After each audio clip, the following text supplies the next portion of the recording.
शनि एही वर्ष जो शनि चलन होउची 2.5 वर्ष जो रहिबे केउ केउ चारटा राशि रे शुभ फल देबे एही विषय रे आसंतु जानिबा। नमस्कार दर्शक बंधु, न्यूज 18 ग्रुप को स्वागत करूची मु एस्ट्रोलॉजर वास्तुविद डॉक्टर शाश्वती हजरा। दर्शक बंधु, आगो को आसुची शनि चलन माने शनि गोचर फल।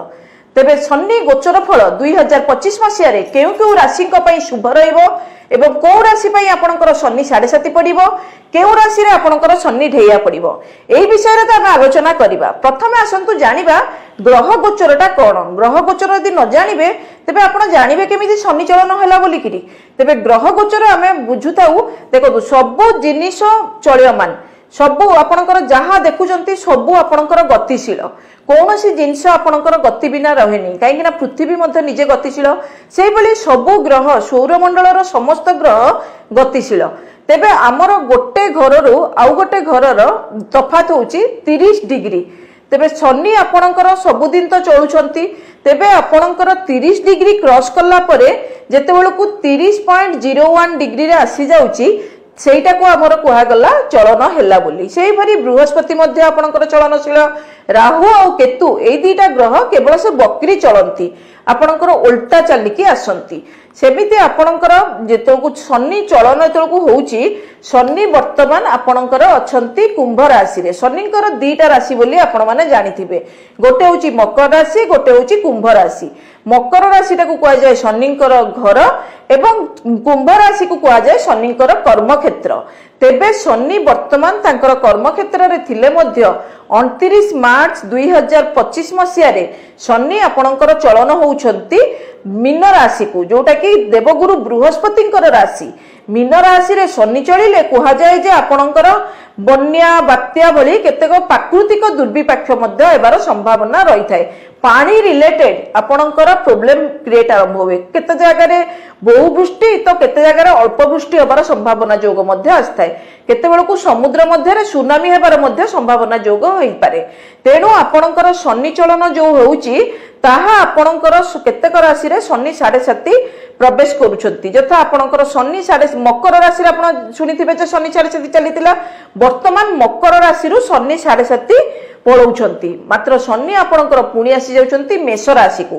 तेबे आपणकर रहिला कुंभ, मीन, मेष राशि रे शनि 7.5। कुंभ राशि रे से शनि रो शेष चरण 7.5 चलीची। जन्म शनि आपणकर चलिबो मीन राशि रे एवं आपणकर मेष राशि रे चलिबो शनिकर द्वादश शनि आपणकर चलिबो। सेही भली शनि ढेया मध्य सुनिथिबे, शनि 7.5 पड़ी फल न देले मध्य ढेया मध्य किछि कम फल दिए नाही। आपणकर ढेया मध्य मनुष्य को आपणकर अशांतिमय जीवन एवं आपणकु मानसिक चापग्रस्त शारीरिक असुस्थता मध्य पकई थाए।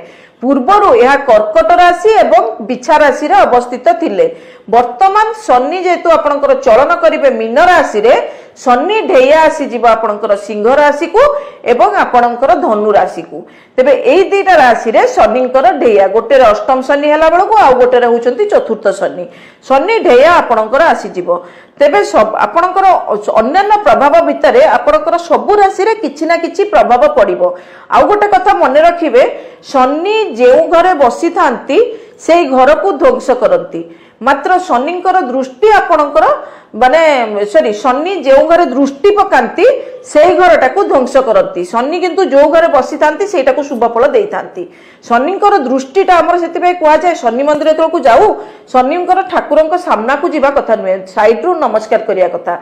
सेमिति शनिकर दृष्टि जदि पड़े ताहा पड़े निजर राशि ठारू आपणकर तृतीय दृष्टि, आउ गोटे पड़े आपणकर सप्तम दृष्टि, आउ गोटे पड़े दशम दृष्टि।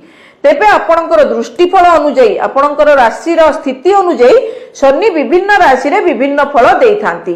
तेबे शनि एही वर्ष जो शनि चलन होउची 2.5 वर्ष जो रहिबे केउ केउ चारटा राशि रे शुभ फल देबे एही विषय रे आसंतु जानिबा। शनि प्रथमे शुभ फल देबे आपणकर वृष राशि को। एकादश शनि आरंभ होई जिवे। एकादश शनि फल रे आपणकर कर्म जीवन उन्नति, संतान क्षेत्र रे उन्नति, प्रमोशन पाइबा, आपणकर बिजनेस रे ग्रोथ करेबा इत्यादि जोग मध्य रखिदेव। सेकेंड रे आपणकर आसीबो मिथुन राशि। मिथुन राशि रे शनिकर जो प्रभाव रहिबो दशम बृहस्पति रहिबो। दशम बृहस्पति रे कोन हुए आपणकर नूतन कर्म प्राप्ति सहित किछि किछि नुआ क्रिएटिव आइडिया मध्ये आपणकर आसी जिवो जा द्वारा कि आपणकर कर्म क्षेत्र रे ग्रोथ करिवार संभावना बहुत परिमाण रे रहिछि। कर्म क्षेत्र रे आपणकर नेम फेम बढ़िबो, आपणकर कर्म क्षेत्र रे आपणकर बहुत सुंदर भाबरे कर्म परफॉर्मेंस करि परिबे सेटा मध्ये आपणकर रहिछि। ता छडा आपणकर शनि नेक्स्ट भलो सब शुभ पकेइबो तुला राशि उपरे। तुला राशि रे आपणकर पूर्वरु थिबा विवाद, पूर्वरु थिबा अपमानित जदि हेइचंती तेबे आपणकर सेगुडा काटिकी शनि एबे आपणकू आध्यात्मिक लाइन रे आगे की नब एवं आपणकर जे कोनसी कार्य करूचंती ताहा आपणकर सुरुखरे संपादन मध्य करिवो। तापरे शनिंकर नेक्स्ट भलो शुभ फल प्राप्ति करिवे मकर राशि व्यक्ति विशेष माने। गत 7.5 वर्ष धरि की बहुत अशांति भोगुतिबा मकर राशि व्यक्ति विशेष मानेक पई शनि आनी दउची शुभ फल। शनि पीरियड रे आपणकर नूतन गृहारंभ, नूतन जानवाहन क्रय विक्रय किंबा इनहेरिटेड प्रॉपर्टी प्राप्ति इत्यादि समय मध्य रही। तेणु दर्शक बंधु यही 4टी राशि को छाड़ी देले आउ आपणकर 3टी राशि रे शनि 7.5 पड़िला जोटा आपणकर कहिथिली मेष, कुंभ, मीन 3टा राशि रे आपणकर शनि 7.5 पड़ला। 2टा राशि रे आपणकर पड़ला धनु एवं सिंह राशि रे शनि डेया पड़ला। आउ जतिकी राशि रहिला ताहा आपणकर मिश्रित फल प्रदान करिवो। तेणु दर्शक बंधु जदि हमर ए कार्यक्रम आपण माननकु भलो लागुची निश्चित भाबरे हम चैनल को लाइक करंतु, जदि सब्सक्राइब करनाती एबे ही सब्सक्राइब कर दियंतु एवं हमर कार्यक्रम को शेयर मध्य करंतु जहा द्वारा अन्य माने मध्य हमर ए कार्यक्रम देखि उपकृत होई परिबे। रहूची नमस्कार।